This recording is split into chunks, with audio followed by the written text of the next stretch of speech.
Welcome in. This is the Jock Market Power Hour for this week's Players Championship. We are going early. We are 3 wide, and we've got money to give away. This is quite the night. Joining me as he does every single Wednesday, Joe Idoni is here. Joe, what's up? What up, guys? Good to see you. Chad, as always, good to see you. A long time no see. Rick, good to see you. Players Week. Let's roll. And that right there, Chad Eckert. Chad, much appreciate you hopping on for a few minutes here at the top. Welcome to the Power Hour. Hey, everybody. This is awesome. I can't believe it. I get to join my buddy that I do on Monday nights. I get to hang out with you, Rick. I've seen you before. We've done it on our fantasy golf pod. It's been great. I'm so excited. Let's do it. Let's do it. Here's the new thing for this week. Such a big week. We've got free money to give away. And I know that is always appealing. So here's what we need you to do. Just drop your Jock Market username into the chat. And then as we go through this a couple times, we've got 5 $20 Jock Bucks to give out as we go through this at different intervals. I'll pull out some random draws and your account will get credited. So that's the way we're going to do it, Joe. I think that's pretty fair. We're just going to randomize it.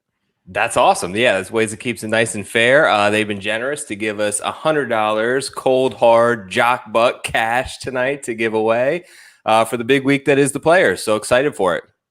Absolutely. And speaking of cold, hard cash, Chad, I understand that you had yourself quite a week last week on the Jock Market. Is this true, my friend? Dude, I mean, all of a sudden I was 10th on the little leaderboard there. It was great. I will say, though, you definitely want to leave your little comment with your name because in this game, it takes money to make money. So the more you have, the more you can use it to make more of it. It's just how it works. Yeah, that's right. And over the next hour, I was going to say an hour and 15 minutes, we are going to be talking some strategy. We'll talk about the field. We'll talk about all things Jock Market. If you are new, it's Stock Market DFS. It's an opportunity to buy and sell golfers before the event and during the event. Joe, what we're learning is many more new users every single week. We are seeing the in-game trading be much more liquid and be much more active. And I don't want to speculate, but I think this week with the Players Championship, it's going to be even bigger. Absolutely. We know the volatility that TPC Sawgrass brings with it. So like you mentioned, the beauty of it, once this thing kicks off and gets started, sort of the in-tournament trading in terms of buying and selling shares from other users within the Jock Market has taken off. And I'm sure, Chad, you've noticed it the last couple of weeks. Mm-hmm. It seems like those ask and those bid prices are coming much closer together and presenting a whole lot more opportunities lately, at least it seems to me, than we saw kind of early on in this. So it's awesome to see. Yeah, Chad, you mentioned you were making some in-game trades last week. I think you picked up a little bit of Denny McCarthy. I don't know if you got Putnam in-game or you got him in IPO, but you are, correct me if I'm wrong, pretty active during the actual event. Is that right?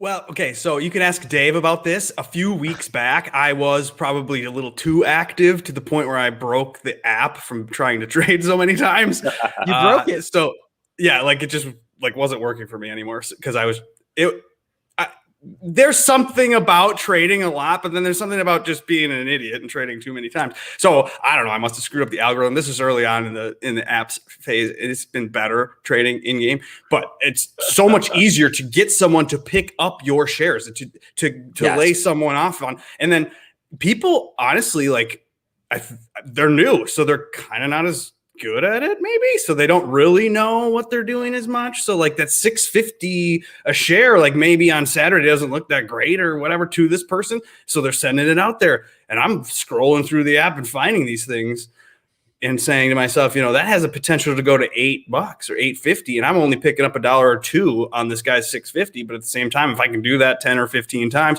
all of a sudden $20 turns into $40.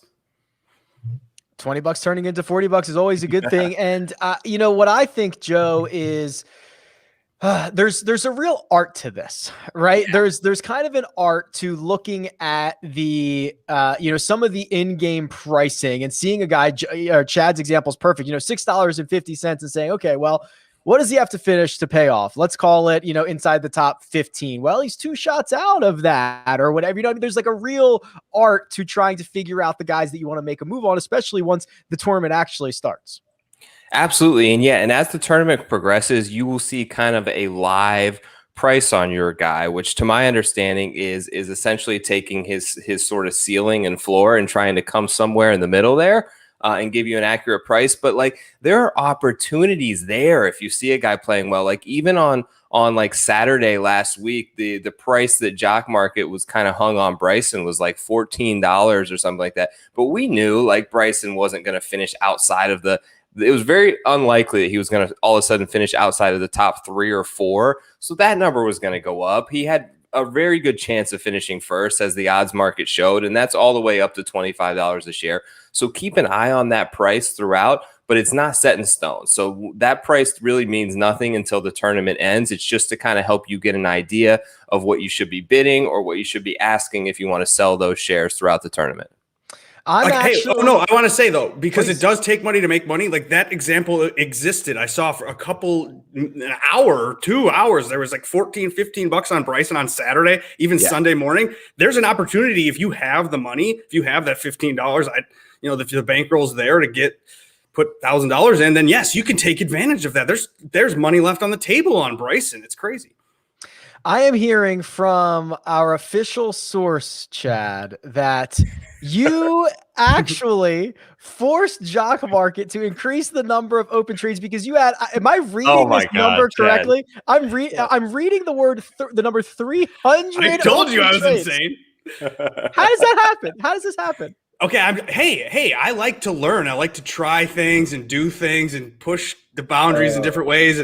Now, I don't remember exactly what I was doing with this particular strategy, but I remember like trying to make sure I had an idea of how every single player I had was selling and buying, and like I was like, oh, if I have every price of every guy in different ways, then maybe I could feel it out. And I was trying to feel the market that way, and it was too much. It was dumb. Like seriously, like I've done the NFL, I've done the NBA, I've done the golf since the beginning of this whole thing. And golf's easiest for me, maybe because I know it more. But the NBA and all that other stuff, like it's too volatile. Of like tonight, I don't know, anything can happen in the golf, but anything can happen in the NBA every night too. So, and I don't know enough, so I get burnt on that more. But to have, so I typically like to have about. I will say I'm kind of happy that we're early and. I will give a little advice away here. Don't put your money in yet. Don't tie it up too much of it yet, because we don't know what opportunities will show up as the night goes on. You may be putting $4 on a guy that's going to end up being $2, and so your extra $2 is tied up. So we want to wait to get the perfect number there. So we're just going to start bidding a little bit later. And if you do bid, you're going to bid about 10 guys, maybe. That's enough. I mean, I was doing 30 for a little while. That Chad, was you seem like a lunatic here. So 30 is a lot, and it's hard to keep track of that, especially when like 4 or 5 of them are about to miss the cut, and then you're trying to like scramble to get rid of them on Friday, and I'm like, and the battery just is dying on my phone all day. But so you want to get about 10 guys, start bidding around 7:40 my time, 8:40 Eastern. Like you're, right when it's like, okay, now let's get serious here. That's about 7:40-ish, 8:40-ish Eastern. And then you're going to go about 10 guys, my thought. That's enough, okay? And then because you're only going to end up with like 6 or 7 of these guys, because what happens is that the blitz at the end, all of a sudden, boom, boom, boom, boom, boom. All of a sudden, these guys are gone out of your portfolio because people are going to go crazy at the very end. And I suggest doing that because there are opportunities here and there. And that's what I'm saying. Like, don't tie your money up right now at 7-10. Wait, and you'll scroll and you'll be like, I can get this guy for $4. I was thinking I could get this terrible guy for $4, but now I can get this guy for $4 and I like him a lot better. I'm glad I didn't put money over here, because you can't get out. Once you put the bid in, it's stuck there. There isn't like the way to like eject button. So you got to be very careful with how you utilize your bankroll.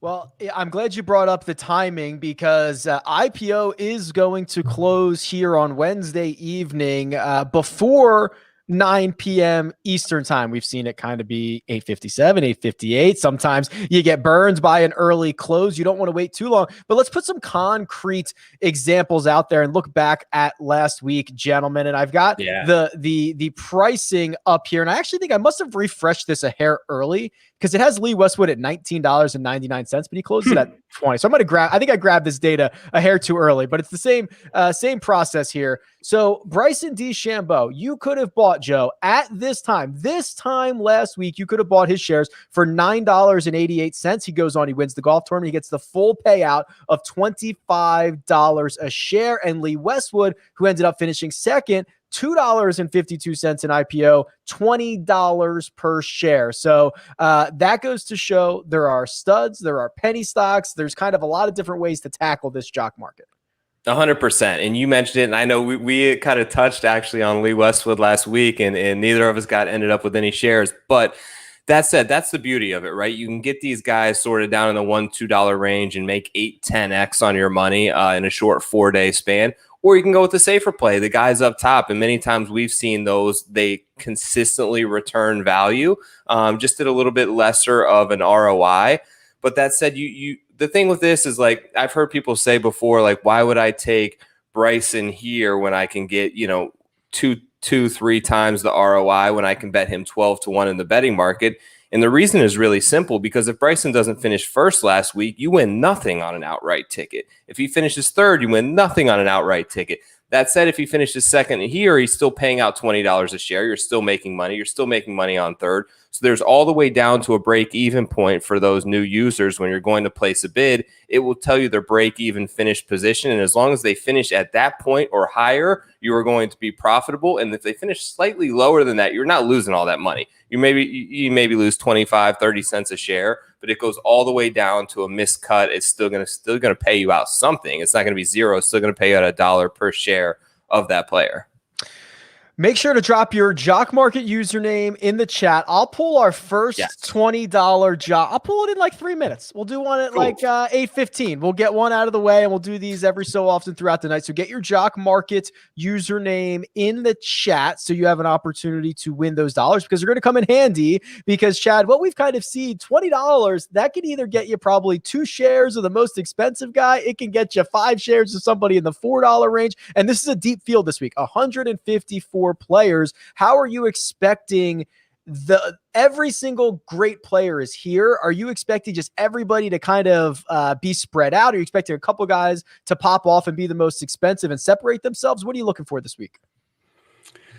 It's hard to say, because you just expect that there's an influx of new users. There's some more money, and there may be, some irrationality or just some gameplay that isn't typical for a regular week, since we're in the Players Week. I mean, we've got guys on our Discord that are like, "Hey, I'm signing up for the first time ever," and blah blah blah. So I mean, I'm like, here we go. We got some new names and new faces into the world. So there could be some differences. I want to say, though, when I'm opening up the app about this time of the night and getting ready to watch you guys' show, I'm scrolling through and I'll be like thinking in my head, hey, I really like this sleeper, or I really like this guy, and I'm going to get him for cheap. And then you open it up and you see that he's way not cheap, and you're like, oh crap. So then your game plan totally changes, and you can't just decide at that point, well, I'm going to go to $4, even though I had a $2 thought in my head. Like, I'm not doing those things. So truthfully, a lot of my success has been dictated on whatever else these people on the app are doing. So I'm not really even sure what I'm going to do yet. If I scroll through and I thought a guy that should be 7 is 5 or whatever, you kind of just have to be fluid. A lot of this is ownership game, like a game theory kind of thing, where it will add up. Like, if a guy's 550 versus 5 versus 450, that's going to go a long way if you're playing it each week like we are. So I just want to be careful that what you see is, be careful. You may open it and decide, I'm not doing what I thought I'm going to do. That's part of the art, Joe. I think being able to kind of pivot, being able to make some of these moves on the fly when maybe someone is cheaper than you thought or someone is more expensive than you thought. That's where making quick decisions and things get really crazy in the final minute or so. Quick decisions is an understatement. You have to be lightning quick with the fingers there in the final couple of minutes. And it comes down, much like Chad talked about, there can be guys, like, I can sit here now and tell you who I like to win this week. I don't know who I'm going to have shares of, because it all is going to depend on that price. So what I like to try to do, sort of my strategy, is try to create a target price for these guys. And then I'll see, if Bryson clears that target price, well, I can kind of cross him off the list. But maybe, someone I really wasn't considering, maybe Xander, maybe Rory, maybe DJ, even we've seen a couple times, not come up to that point where all of a sudden he presents some value there in the final minutes. Hopefully, like Chad said, you leave some money back left in the account to make those final moves here, in the last minute and a half to 2 minutes.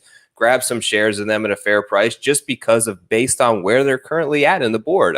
That's kind of where this is unique, and there's not a set price. There's not a set odds. There's not a set DraftKings price. It's totally fluid, and it's based on all of you guys that are here in the chat buying and selling these guys and placing these orders. So you really don't know who you want kind of until those final 5 minutes. All right, here we go. I'm going to pull the first $20. Do me a favor, hit the like button. That helps us in a big way. If you have not downloaded Jock Market yet, make sure to do that. Use the code POWER20, get yourself a $20 deposit bonus, and give yourself a chance at winning this $20. And I am going to draw the name. Oh, okay. Now let me find the comment. All right, here we go. The first $20 in Jock Bucks ever given out on the Power Hour goes to Martin684, Kevin Berger. Congratulations. We will work with the Jock Market team to get that into your account and credited. So congratulations. We will give out more as we go along over the course of this next hour. So make sure to drop your Jock Market handle in the chat. Chad, go. I wanted to tell Kevin how he should utilize this $20 because some people think, hey, I'm going to go after the $12 guy and then I'll have one $8 guy and then I'll have a $2 guy. You can do it. You can do anything you want, whether it's $20, whatever. So, but I don't think that's the best way. I think if you have $20, I think you're going to go or target about 2 or 3 people in that $3 to $5 range. Because then that gives you the upside of potentially we're not going to think that a $3 or $5 guy is going to win. I mean, unless they're Billy Horschel. But at the same time, we're going to go like if they're third, we're really, really happy. We get a little $12. So maybe you got 3 shares at a $3 guy, 3 shares at a $3 guy, and a couple shares. So you just kind of have to go more of the $3 to $4 guy once you build up a little bit more. Then you can get a little more risky. If you've got $100, then sure, maybe you do 50 towards a top end guy. You got 10 shares of a $5 guy. You got 2 or 3 shares of a $10 guy. I don't know. You can do however you want, but I think you got to diversify a little bit. And if you're new into the game, like Kevin, if you're just putting $20 in for the first time, take a couple of those $3 or $4 guys, because the worst thing that can happen is you lose $2. So that's my advice. I love it. Chad, before we let you get out of here, get on with your evening, maybe crack another cold one or two. We got to get you on the record, maybe who you think is going to win this week's Players Championship, or guys you're going to be targeting here in the Jock Market this evening, and hopefully not breaking the app experience for the rest of us. No, I'm done doing that actually. So I won't be doing 300 transactions this weekend. Yeah, but you never know. I really do want to give you bad advice and tell you names that I don't like, because I know how this works. I've seen it. Joe starts talking about a guy and I'm like, come on, Joe, I'm just ripping shares away. So, but at the same time, like I haven't looked in a little bit, but when I first opened it up, I saw my guy, Billy Horschel, who I have the house on. My house bet this week is on Billy Horschel. You're thinking I'm crazy. I'm probably crazy, but at 80 to 1, I'm loving that juicy action on that. And he was $1.33 or something. So come on, if we can get him under 4, that's my target price. Joe's suggestion to do that, target price him. If I can get him under 4, I would go all in on him on Jock Market. But I live the hedge life. Joe hates it, but I do live the hedge life. So maybe I'll just do something different, but depending on what is presented to me at about 8:40 Eastern time when I'm scrolling through. Bet 1 house, win 80 houses on Billy Horschel this week. So I got some houses to burn thanks to Morikawa a couple weeks ago. You might have 80 houses. Chad, seriously, we're going to let you go, but my man, you have been an ardent supporter of not only this show, of Jock Market, of the entire community. For that, we thank you in a big way. It's been an absolute pleasure chatting with you. Well, you're both grinders in the business and in the industry, and I appreciate your contributions to the program. I love it. I watch it every Wednesday. Joe, see you Monday, buddy.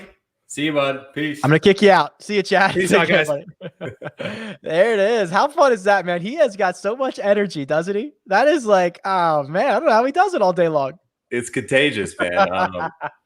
It's good stuff. I see someone said Billy Horschel laughed my ass off. Hey, listen, somebody's got to put some money on Billy Horschel this week. But He Joe, loves Billy Ho, yeah. that's awesome. Let's talk a little bit about the Players Championship. We were talking Yes. about it. This is it's a big field. It's 154. It's 48 of the top 50 players. The only notables missing are Matthew Wolf and Brooks Koepka, which I know that's your guy. That's unfortunate. Yeah. That's tough. Hoping he's back in action soon. But we've never seen a jock market this deep. I mean, literally. I mean, the Masters isn't this deep. This is the deepest, strongest field in all of golf. How do you think that translates itself to the jock market? Well, I think that just naturally we've seen with this event, there's a lot of volatility, like as deep as it is and how many of those top names every year, it feels like we see missed cuts from the top players in the world. I know you've spoken about it in your tools kind of on the site. It's hard to really pick a correlated stat that's going to, generate success here because it's a little bit different. It's a lot of current form. You want guys, it's very rare with the exception of Siwoo that a guy with 0 or very few runs around TPC Sawgrass comes out and storms it. It's kind of one of those tracks. Most of the people we see win have kind of a lead up into it, 5-6 years where they continually get better. You obviously want a guy in good form as well coming into the event. And you're just, it's deep, right? So these guys at the very bottom of your jock market pricing, you're just basically looking for them to make a cut and see what they can do from there. And the guys at the top that you're going to want to take and spend a little more on, you want to be really confident that these guys are going to come through in top 20, top 15, top 10 this week, and be careful with your selections at the top, I think is the way to attack it. I think that's right. And I also think there's going to be a lot of Saturday and Sunday movement. So what we tend to see on the PGA Tour is this: a stud barely makes the cut and then flies up the leaderboard. That happens fairly often. Now, Joe, there's like a lot of studs here. So I feel like there's going to be guys who, once we get to the weekend, it's this board can flip over in an instant, especially, I mean, this, it's Florida golf again, man. There's water lurking. There's big numbers out there. Things can happen. I think there's a lot of volatility in this event. And those of us that embrace that here in the jock market are probably going to be better off for it. Yeah, I would say that TPC Sawgrass kind of, I think there's more birdies out there than we'll see at the Honda next week and that we saw at the API and maybe that we saw at the concession. There are a lot of birdie holes. The par fives all play relatively easy. There's some shorter par fours. There's a drivable par four. There's obviously the short par 130-yard par three that gives people trouble when the wind kicks up a little bit. But not so much that. There's also a ton of double bogeys that we see. We see guys eject out here nonstop. So like you mentioned, just the volatility and the guys who are going to be storming up that leaderboard and the guys who are going to be plummeting down it. I think this week, more than any week that we've seen thus far, is going to be a big part of your strategy. And if you play that right, you're going to be very well off. There's a question in the chat here. Mitch asks, is there a maximum I can put in my jock market account? I don't think so, Mitch. Come on in. The water's fine, Joe. I don't think there's a max if you just want to go unload the bank account on the Players Championship. I don't think so either. What's also nice about Jock Market is it's PayPal, right? It's easy. Link your PayPal account, whatever you got in there, you can bring right over to the Jock Market. Getting money in, getting money out is easy. It's seamless. The guys there that working there are incredible with customer service and they're great. So you're honestly in a very good spot right now, Mitch. I would feel comfortable with whatever you want to put in there. Go ahead and let it ride, my man.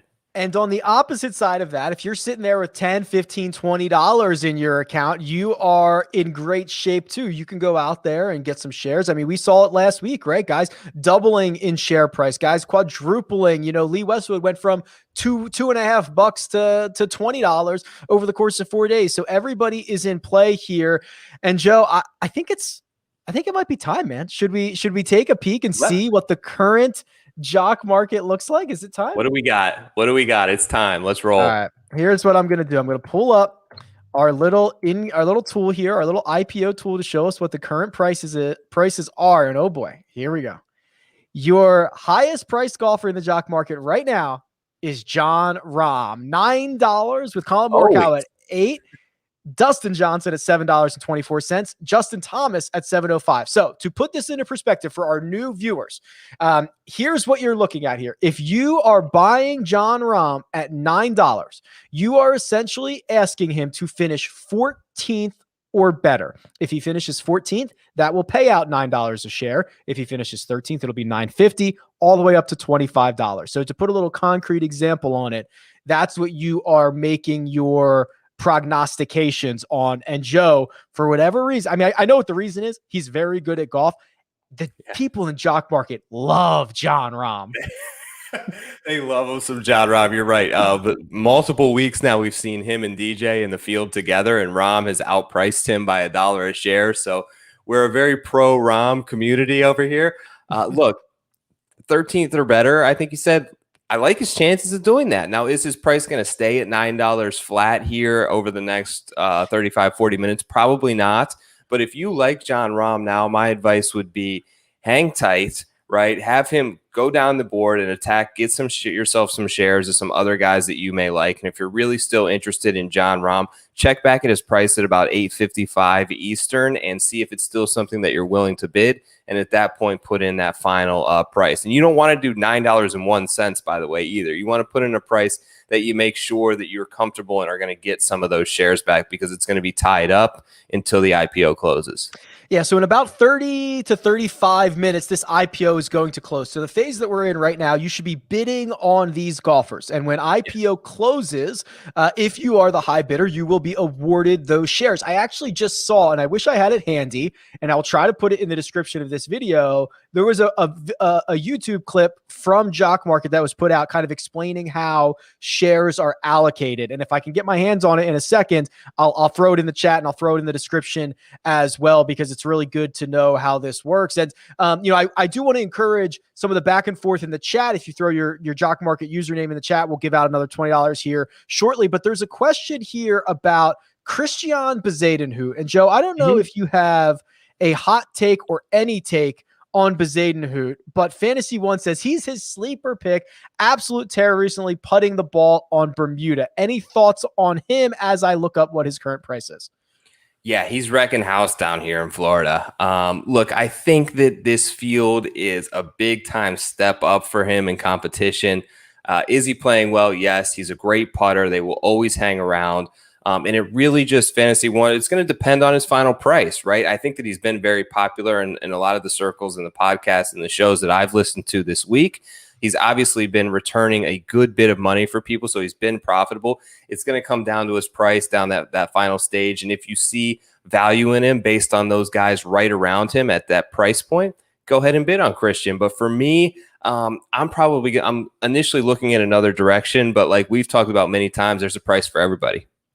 There is a price for everybody. He's $4.01 at the moment. I just dropped in the chat the YouTube link that I was referring to, and I'll also put it in the description as well. It's a really good visual of how shares are allocated, which is really important right now. So let's go back to the top of the board. Yeah. Joe, I mentioned John Rahm, Colin Morikawa is up here, Dustin Johnson, Justin Thomas, Tony Finau. Noticeably missing from the top portion of those names might be Rory McIlroy, who's currently $6. How about Xander Schauffele, $5.55? What do we think about those golfers?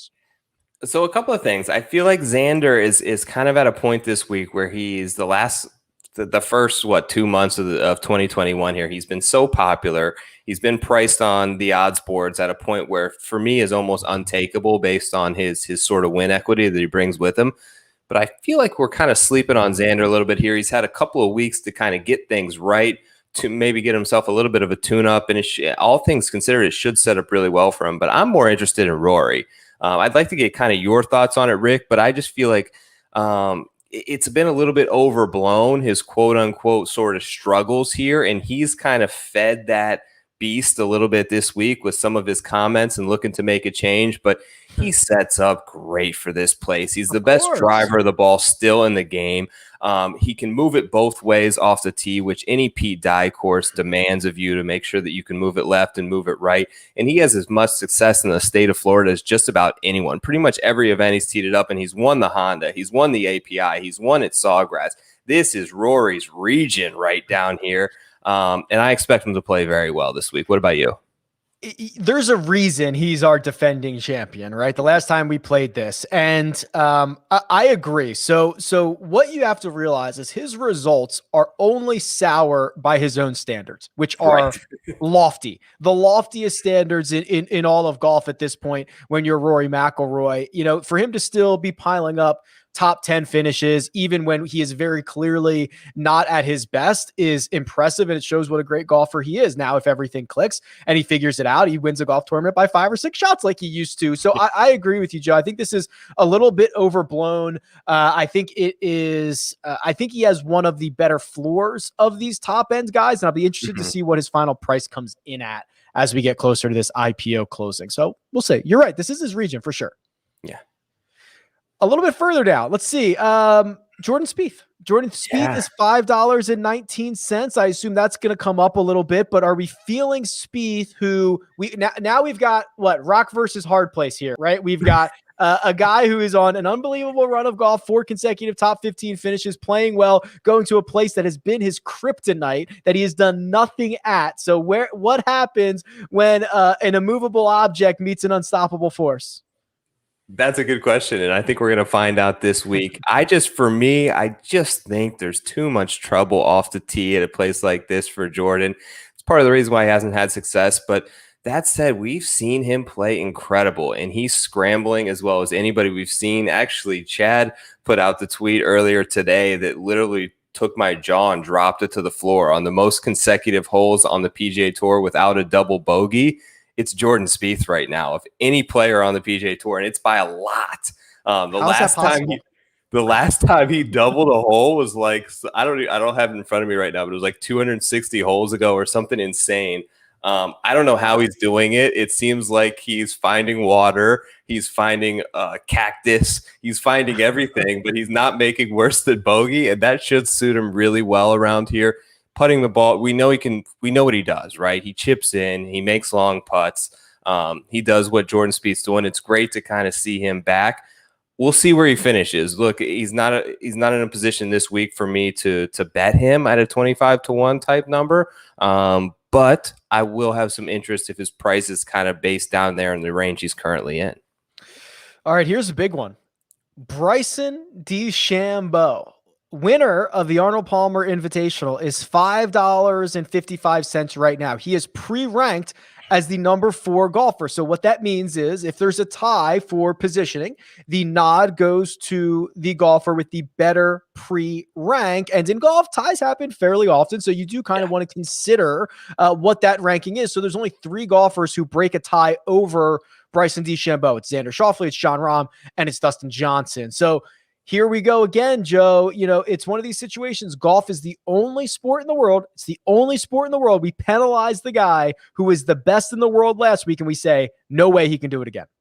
I know that's a good way to put it, but yeah, you're right. It just seems like winning is so finite in a way, and everything has to kind of, all the stars have to align, and we just naturally think that can't happen again. But we've seen guys really carry form, and the beauty of this sort of platform is he doesn't have to win, especially at $5.55. Now, he won't stay there, but at anything under $10, I think he presents a ton of value. He's obviously very comfortable and in a good place. You could just tell by his interviews. He's happy where his game's at. He felt like he got that win. He's back, and that's usually typically when we see Bryson play his best golf.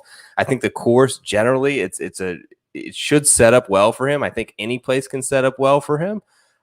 So yeah, I'm gonna have interest in Bryson depending on his price. I think that he's underpriced in DraftKings, and if he goes underpriced here, I will have a lot of shares of him. What are your thoughts on him?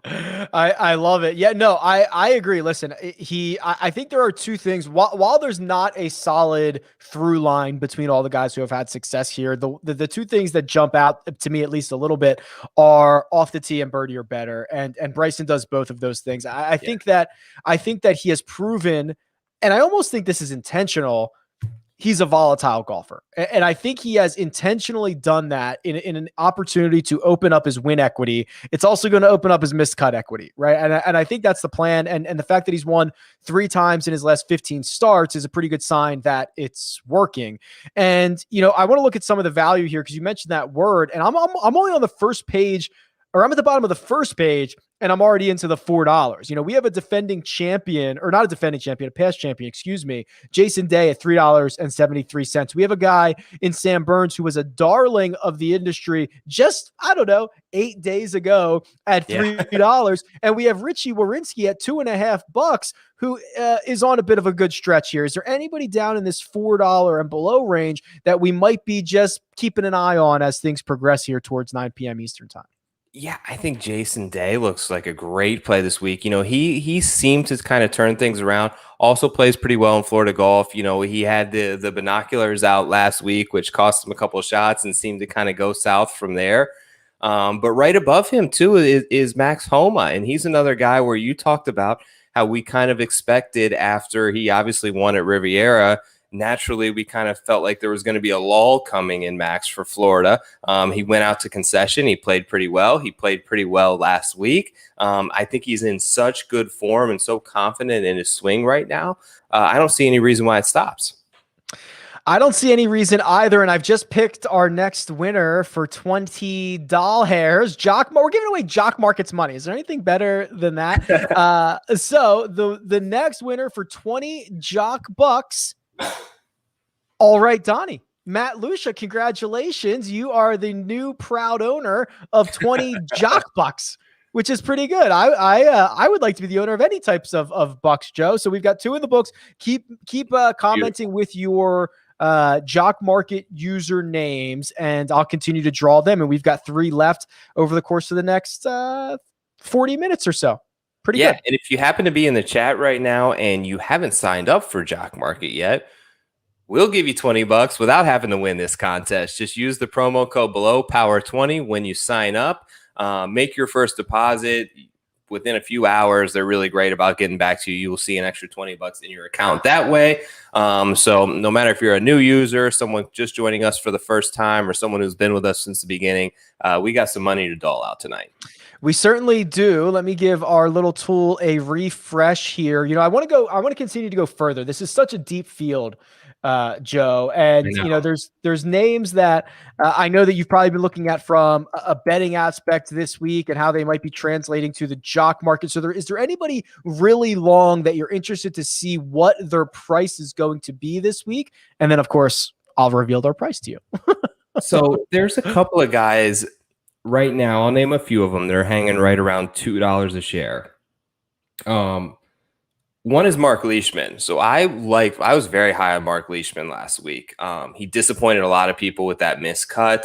I think that at $2 a share, I mean, you aren't going to get him at a better price than that when you look at his previous IPO prices. There's Ian Poulter down there as well, who has played pretty well and has a decent track record here at TPC Sawgrass.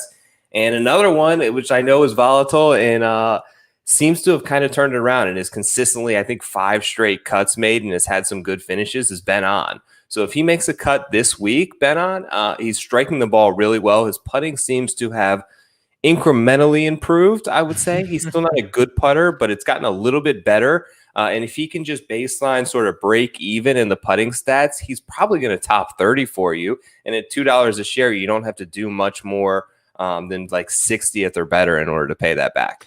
Yeah, I was going to say $2 a share would be like 65th. You're talking about making a cut. Yes. That's what you're looking for this week. So anybody under $2, if they make a cut, you are making money on them. So there's plenty of these penny stocks that we call them. And I'll continue to go even further here because I'm only on page 2. Let's go to page 3.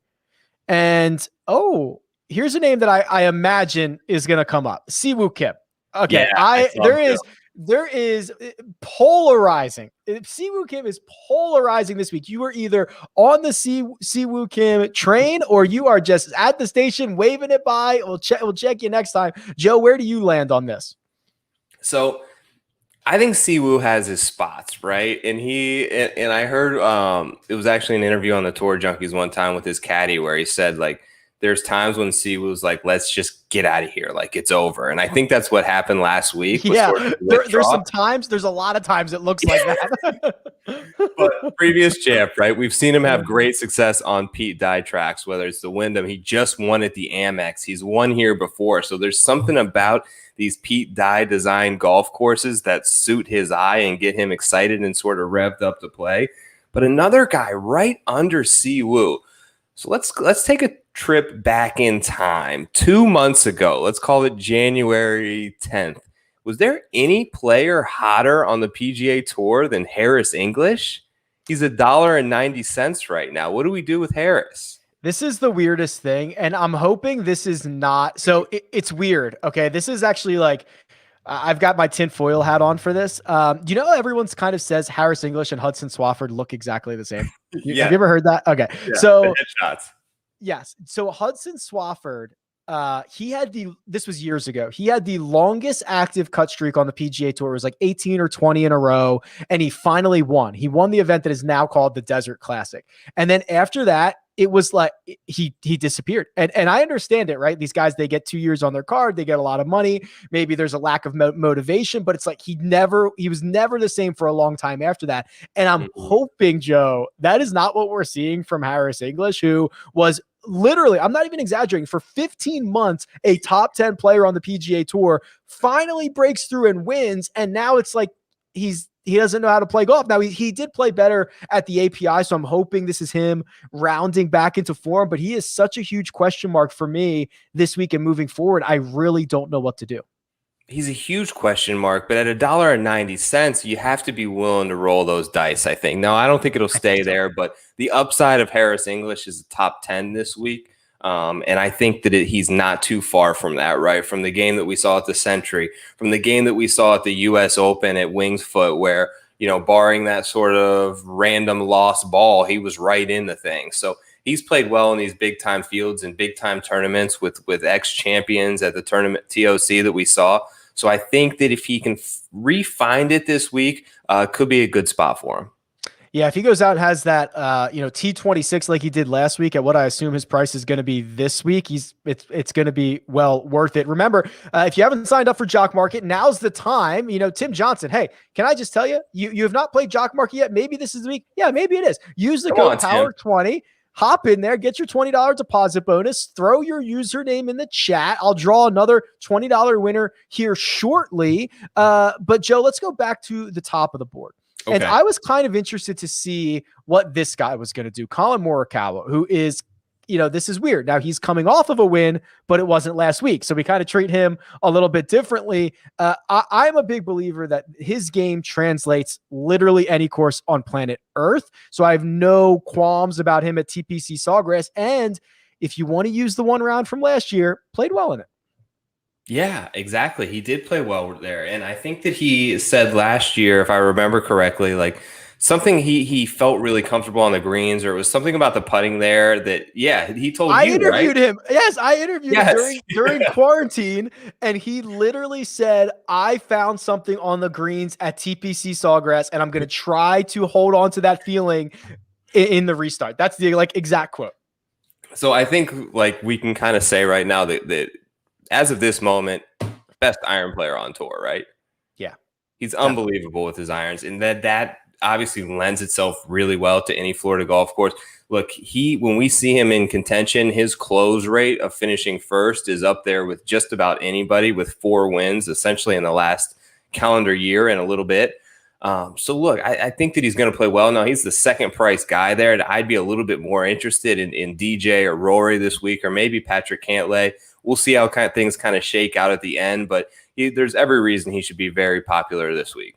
If you're a buyer of Colin Morikawa, say up to $8.50. He's currently $8.22. Say you're willing to go up to $8.50. You're asking him to finish 15th or better. 16th would break you even. So certainly well within his range of outcomes there. I think that Patrick Cantlay, I think he's going to fly in the last, what do we have, 15 minutes or so, Joe. I just think there's this consensus that he's safe, but he has upside. He has the all-around game. I think he's going to be very popular in all fantasy formats, and I think it's going to translate here to the Jock Market. Yeah, I think, he was the first guy that I bet this week. I was looking forward to betting him. I think that he sets up really good. I think a lot of people are on him, so I think the popularity is there. We've seen he's playing so well, and he kind of ran out of a little bit of steam there right before concession at the Riv. But before that, I mean, the last time he teed it up on a Pete Dye course, he literally almost set the course in flames. He broke the course record out at the Amex. He shot like a 62, almost won from like 10 strokes back. And I remember that week he was the highest priced golfer by a good bit. And for most of the tournament, it looked like that wasn't going to pay off until he vaulted himself into second and took home $20 a share that week. So I think he's going to play really well. Like you said, he's so focused, and that's what it takes this week. He's such a smart player that I think the floor is really high in a sense for a guy like Cantlay. All right, I'm about to draw another name here for 20 Jock Bucks.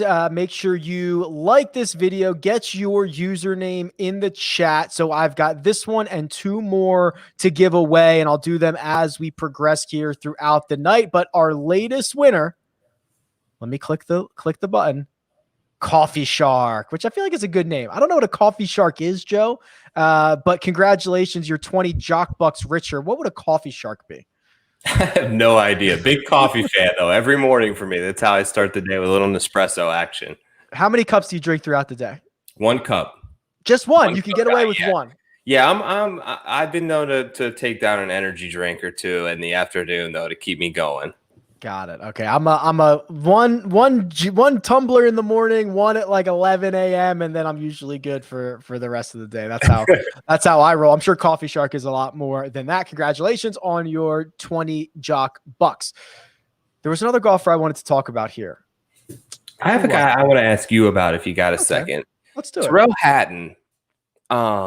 So he's right now $6.99 a share. I have some interest in Hatton this week. I kind of wanted to get your opinion on him in terms of, I guess, what you saw last week and what you would expect this week out of Tyrrell.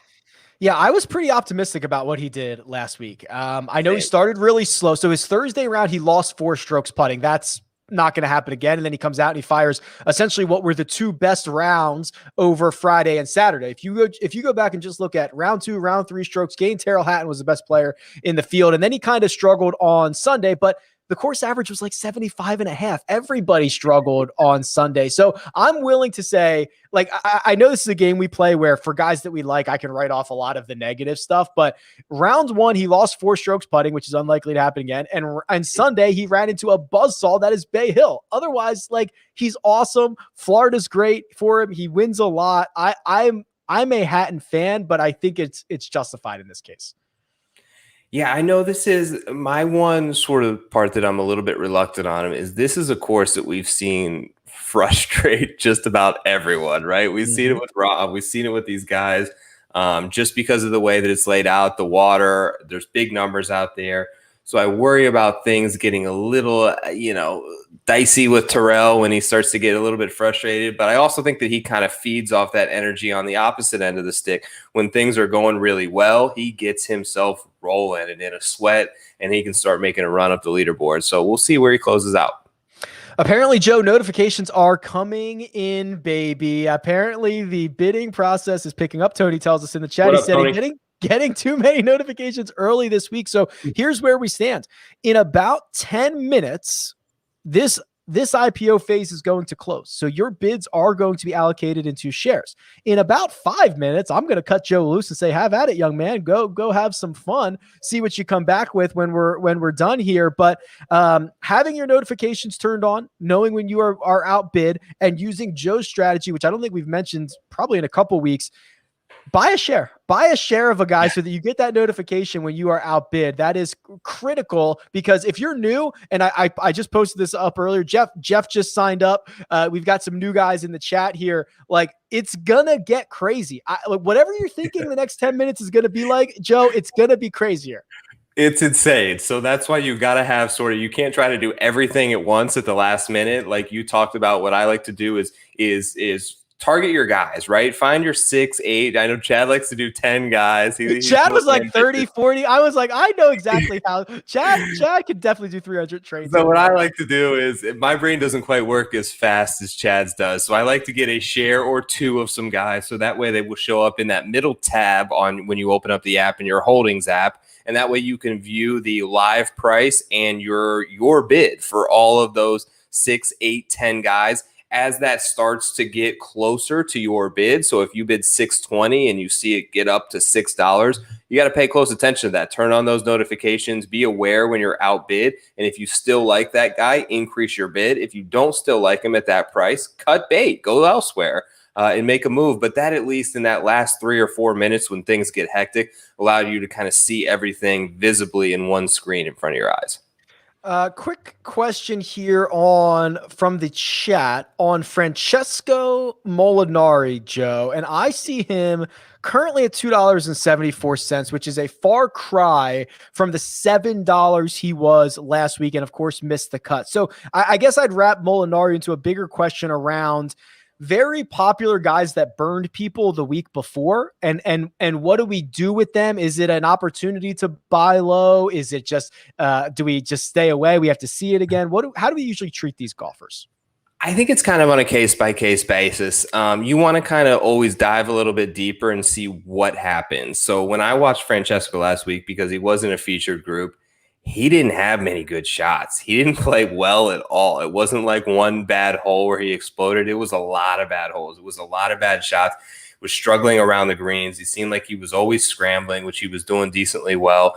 But that said, like you mentioned at the same token, there is something to a guy last week who, I don't know what his IPO price, but I'm sure it was 3 times what it is this week. So if you can get a guy way down below there, can present some value. And we see it all the time in golf. All it takes is one little flip of the switch and guys can turn it back on, especially someone with the ceiling and the talent level overall of a Molinari.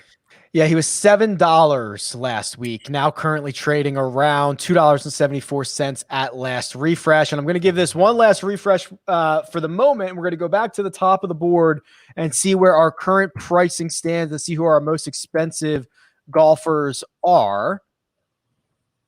Oh, interesting. Okay, so we have seen no movement on Jon Rahm since we signed on.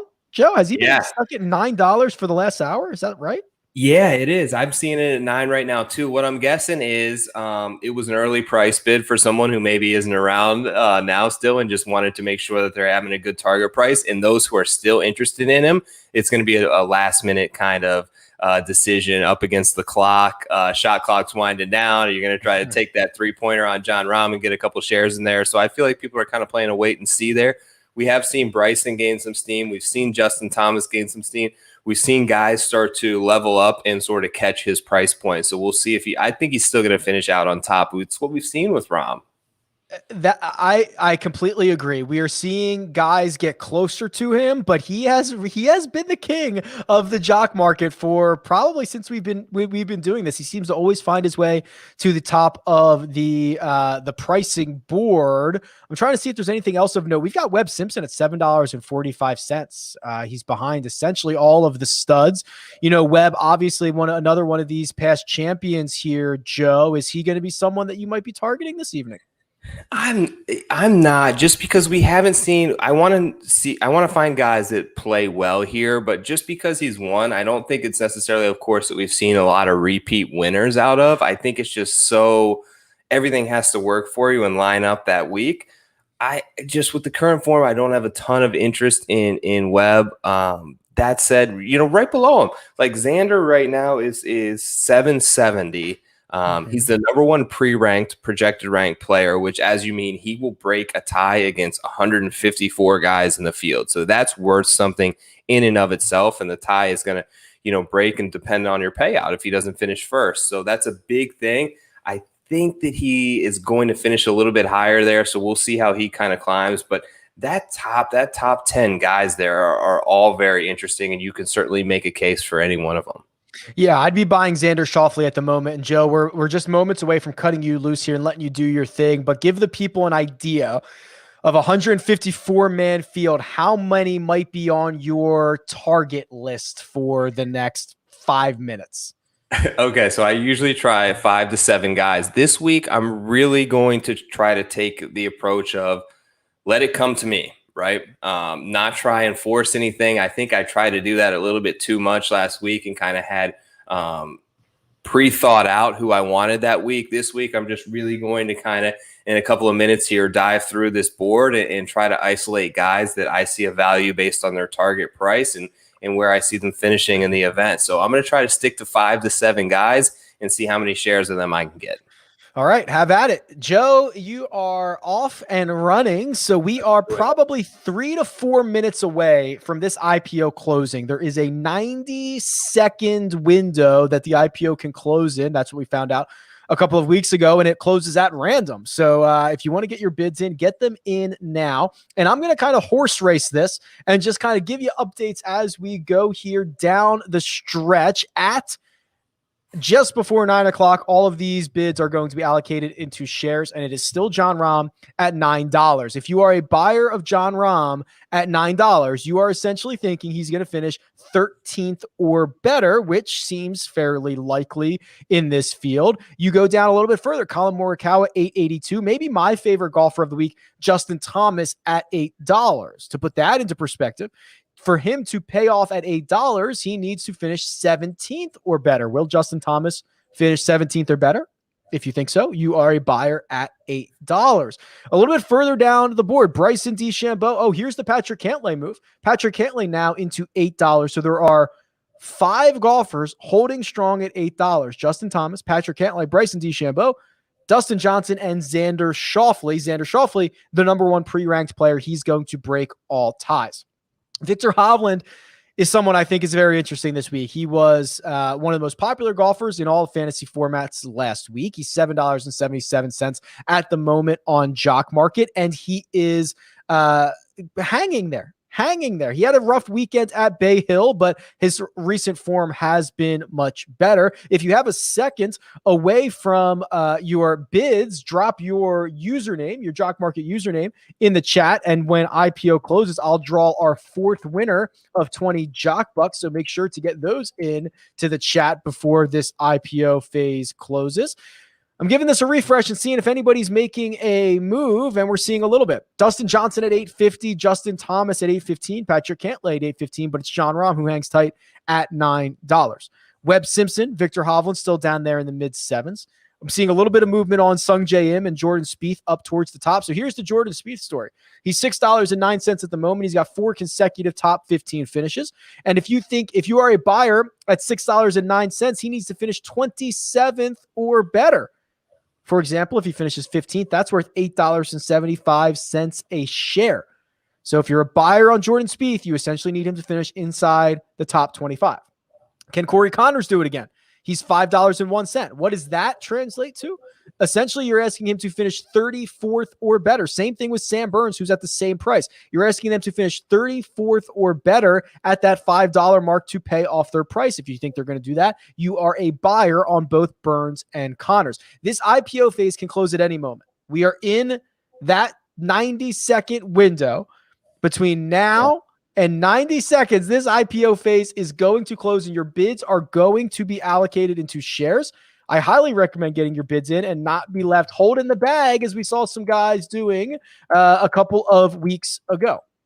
I'm going to give this one last refresh. No movement on John Rahm. Justin Thomas trying to overtake him at $8.95, just a hair behind John Rahm. Morikawa, Dustin Johnson in lockstep, Victor Hovland, Bryson DeChambeau, Xander Schauffele next on this list.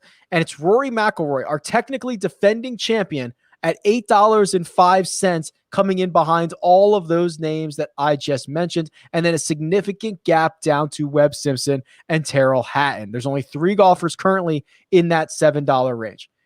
I imagine we are literally moments away from this IPO phase closing. I can't imagine it's going to be open much longer. Joe looks like he's about to tell me something. No, he's not. We are still live. Hey, we're still rolling. We're still rolling. Things are still happening.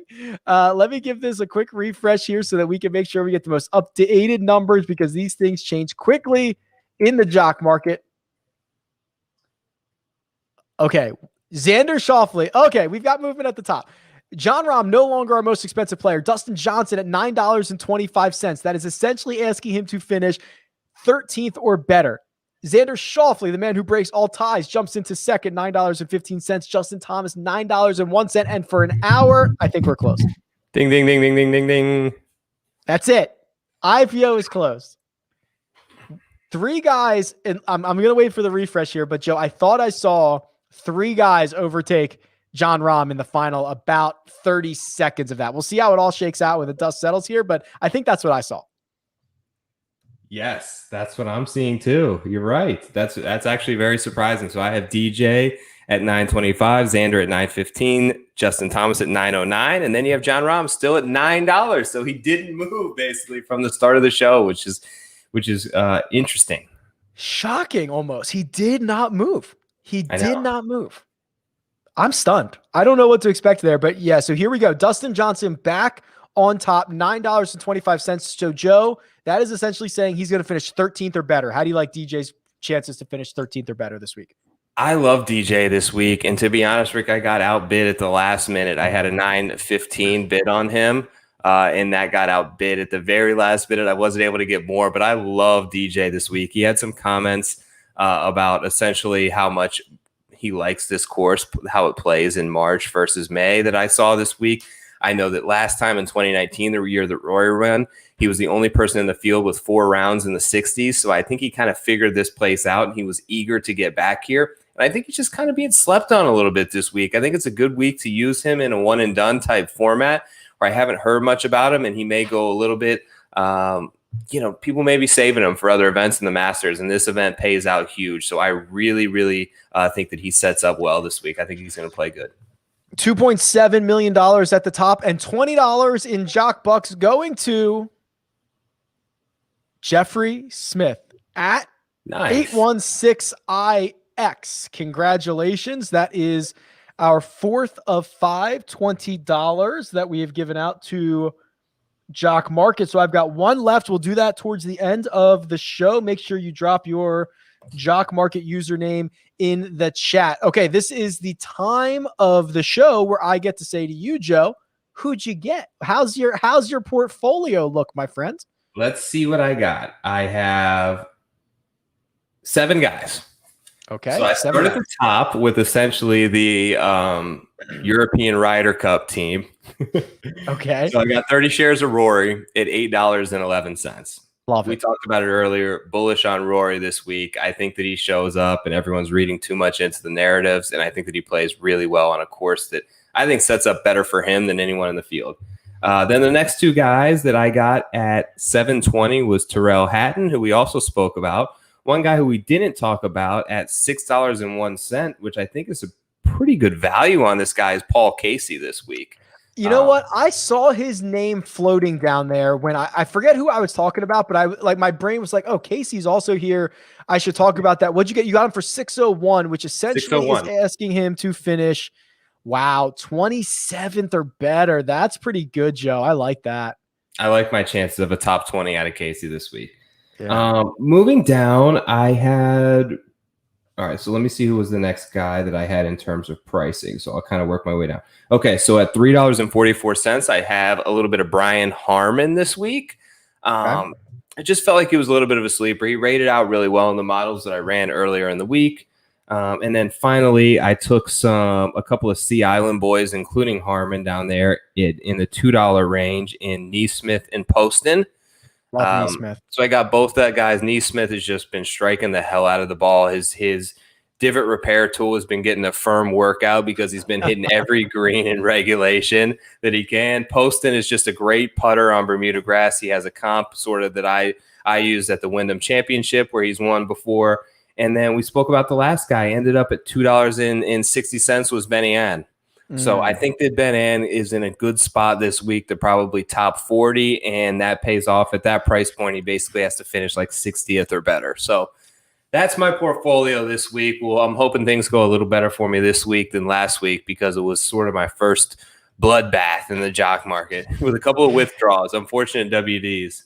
This is I believe this is a well-constructed portfolio. You got a couple guys at the top. You got a couple guys in the middle. You got a couple of those penny stocks down at the bottom. This seems to be very well thought out, Joe. So we wish you obviously the best of luck this week. Let's look at the board. Yeah. Any surprises here? You know, Dustin Johnson, Xander Schauffele, Justin Thomas, John Rahm, Colin Morikawa. You could argue, you know, any of these guys are kind of interchangeable. I think you have the big noticeable one that is almost appears to be an immediate value is Rory at $8.11. That is asking him to finish 17th or better. That's what Rory does, right? Like that's all he I does. feel real good about that. I feel like his floor is like 11th or 12th this week if he continues to be searching and trying to find something, or else he's gonna, But Yeah. his upside is winning, right? It always is. We haven't seen it in so long, so I think that he's ready. I think that he's eager to kind of get that monkey off of his back, so to speak, and come into a place. If he was having these quote unquote sort of mental struggles and questioning his game, and he was showing up to a golf course that he didn't love or he didn't play great well in the past, I would say it could be maybe a spot for a miscut for Rory. But this week, just coming to a spot where he's the defending champion, he has all the good vibes in the world, Bermuda grass, Florida, everything that sets up perfectly for Rory. I feel real happy with that pick. This one's kind of interesting to me. Hideki at $6, and maybe I've overestimated. I thought the sentiment on Hideki this week was fairly strong. He gets credit for the round that he played here last year and shot the course record. He was starting to turn the corner with his irons a little bit. I thought sentiment was pretty strong on him. He finished at $6. Does that surprise you? Absolutely, yeah. So you look at the names around him and you see where he's at in relation on the odds boards to Casey and Fitzpatrick and Cameron Smith and Fleetwood and Scheffler. And you can go up and down the list, but he's right around the 30-1 range, and those guys are in the 50s and they're higher priced than him. Will Zalatoris is higher than him. Hideki is that guy coming to a place where, obviously first round leader last year, ball strikers course should set up really well for him. That's probably one that I just kind of overlooked there. I would agree with you. Okay, so here's what the public said about Siwoo. They said $3.39. That's what we're willing to pay, which essentially means he needs to finish 48th or better. And you know what? 40 that feels about right. You know what I mean? It's one of these things where his average finish will be 48th, but it'll be via 5 missed cuts, a win, and a third. You know what I mean? Like it's not going to be, he's not going to finish 38th, 42nd, 41st. It's going to be volatile. No, that's 100% right. There's no chance he finishes 48th. He's either going to miss the cut or finish in the top 5. So either way, you're either going to lose it all. But I think that we saw definitely some steam come on him from before, when we were at below $2 there with 20 minutes left. So all right, I saw one that is very interesting. We are at the bottom. Ricky Fowler, $2.90. By far the cheapest he's ever been. I don't know if it is warranted. Joe, it might be warranted. He has not played well, but to see a guy who won this event as popular as Ricky Fowler has go for $2.90, this feels like the sentiment bottom. I know. And I kind of thought, I had shares of Ricky last week, and I went through the roller coaster that was basically when I watched All Day Thursday, he was god awful. Then he fights back to sort of make the cut. So I had life there. And then just obviously the way things ended, we're extremely disappointed when you had shares of him last week. I think that so many people have ended up in a disappointing spot when playing Ricky that you're right. This might be the bottom. Obviously coming to a place he can win. If he can't get it going here or a place like Honda next week, I'm not sure he's in the field, but where does it end for him? Because he just seemed to have no control off the tee, and this ain't the part of the country you want to be in with no control off the tee. That is for sure. Here's one that caught my attention as well. Now he withdrew last week, Justin Rose, and I don't have we heard any? I guess he's there. I have not seen any reports or anything. I mean, he's planning on teeing it up, and he played well outside of that WD last week. Well, the public wants nothing to do with Justin Rose. $2.75, Joe. I know. I was one of the guys. He was another one that burned me last week on a WD. So I just, I didn't get the full story, right? I wasn't watching when he pulled out. And initially it felt to me like the stuff that I saw on Twitter and just, naturally looking at the scorecard of when he withdrew, like it was, I'm pouting and I'm out of here. I played bad. I rinsed a couple balls in the water and went through a sleeve of Pro Vs, and now I'm, getting out of here and up to Sawgrass. But the more I read into it, it did seem like there could have been a legitimate injury there. So it's definitely something to worry about. I don't think he's a guy that typically withdraws like a Louis. So we'll see. I haven't not heard anything about him practicing this week. And, I've seen a couple of guys there. Will, who we had on the show earlier this week, and I know Chris Powers is there. I haven't seen them say anything about him warming up or seeing him out there working through things. Yeah, and I there were reports that he was ginger on the putting green beforehand, and I don't know if he woke up in a bad spot with the back. So it looks like he was pouting, but I don't think that was necessarily the case. But yeah, I assume he's out there and playing this week because I haven't heard otherwise. Okay, we've got a couple of minutes here left. I'm going to draw one more name here in a few minutes for our final $20 worth of Jock Bucks. So make sure to get your Jock Market username in the chat. Hit the like button. Thank you very much. Joe, 154 golfers. We mentioned how stacked it's going to be. Here's the other thing. We're going to have the ability to see a lot of shots this week. Yeah. And I think that is really going to help the in-game trading aspect of this, because it's one thing to just see a guy shoot 1 over, 2 under, whatever. It's another to go back and say, wow, yeah, he missed right on every tee. He couldn't make a putt. We're going to have our own eyes to see this. That's right. And everyone's going to have their eyes on it. So be paying attention, have the app pulled up. If people are willing to sell the shares, they're going to put essentially an ask price on him. And you got to pay attention, because people will leave that up there for quite a while. And with being able to see every shot, you can see guys sort of make a run. You can see an eagle incoming. You can see him stick a 3-wood to inside 10 feet. And if that price still looks lucrative to you, snatch those shares up. And at the same token, you can, if you have guys within your portfolio that you're ready to kind of cut bait on, list a price that you feel is fair, and you will get offers for him. I've done it the last couple of weeks. The in-play trading has gone up tremendously, and you will see a ton more action recently than we've seen, 1-2 months ago. It's really kind of taken off due to kind of all your guys' help and getting in there and enjoying it. You're going to see a guy hit an approach on a par 5 to 3.5 feet. And you're going to go, whoa, are there any shares available? Because I know this Eagles incoming. It's going to be awesome. And then also, this is a course, and we kind of talked about this at the top before we kind of put a bow on this whole thing, Joe, is there's going to be movement. We've seen albatrosses late on the back 9. We've seen Ricky go on runs. We've seen the opposite happen, right? I mean, the final 6 holes, maybe even 7 holes, are something special, and there's some numbers to be made out there. So it's gonna be a fun one in the Jock Market this week. I think so. And we're on such and I know, because I listened to you and Kyle and you guys talked about what an incredible run of golf that we're on. And I'm kind of hoping that this sort of culminates the beginning of the season here and sets us up moving forward. We've got pretty much a major championship or a big time event, whether it be the Ryder Cup or something like that, every month from now until the fall. So we're on a great stretch. It's golf season officially. So hoping that we get another good event this week. We've got a great course to sort of showcase the best players in the world. And like you said, if you're on your game, you can fly through those final 6 holes, make birdies, and eagles are out there to get, but there's also trouble lurking at every turn. So it should be a really fun week that sets up really cool for an app like this, where you can trade in play and kind of get in some live action. I love it. All right, here we go. Final $20 to Jock Market. Jock Bucks goes to C4242E.